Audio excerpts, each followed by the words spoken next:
দুই জেলায় সংঘর্ষ, ধাওয়া পাল্টা ধাওয়ায় অর্ধশতাধিক মানুষ আহত, একজন নিহত হয়েছে। এর মধ্যে সুনামগঞ্জের শান্তিগঞ্জে তুচ্ছ ঘটনার জেরে পূর্ব ঘোষণা দিয়ে সংঘর্ষে জড়ায় দুপক্ষ। এতে 50 জনের বেশি মানুষ আহত হয়েছে। এদিকে জমিজমা নিয়ে বিরোধের জেরে সংঘাতে রাজশাহীতে এক নারীর প্রাণ গেছে। সুনামগঞ্জ শান্তিগঞ্জের ঠাকুরভোগ গ্রামবাসীর শনিবার সকালটাই শুরু হয় সংঘর্ষের মধ্য দিয়ে। হাতের কাছে যে যেটা পেয়েছে তা নিয়েই মারামারিতে জড়ায়। দেশীয় অস্ত্র লাঠিসোঁটা নিয়ে 2 ঘন্টার মতো চলে সংঘর্ষ। স্থানীয়রা জানায়, পূর্ব ঘোষণা দিয়ে 6 হালের মাঠে এভাবে বিরোধে জড়ায় দুপক্ষ। এলাকাবাসী জানায়, ইউনিয়ন বিএনপি সভাপতি নূর মিয়ার সাথে আধিপত্য নিয়ে বিরোধ চলছিল ইউনিয়ন আওয়ামী লীগের সহসভাপতি সুফি মিয়ার। শুক্রবার ফসলের আবাদের জন্য বৃষ্টির প্রার্থনায় শিরনি বিতরণ করা হয়।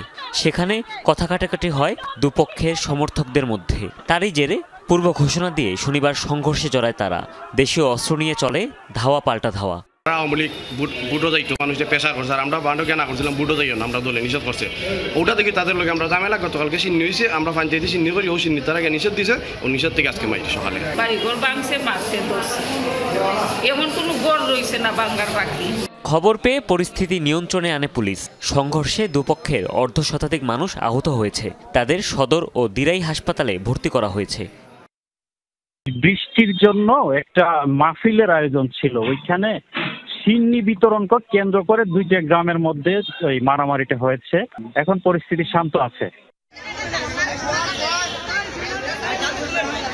এদিকে রাজশাহীর দুর্গাপুরে জমিজমা নিয়ে বিরোধের জেরে দুপক্ষের সংঘর্ষে ফেরদৌসী আরা নামের এক নারী নিহত হয়েছে। এলাকাবাসী জানায়, দীর্ঘদিন ধরে মামুন ও তার ওয়ারিসদের সাথে রিয়াজুলের পরিবারের বিরোধ চলছে।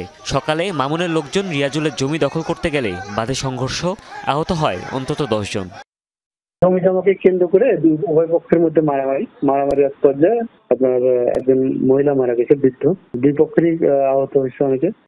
স্থানীয়রা আরও জানায়, মামুন বিএনপি ও রিয়াজুল আওয়ামী লীগের রাজনীতির সাথে জড়িত। হুমায়ুন রশিদ, যমুনা নিউজ।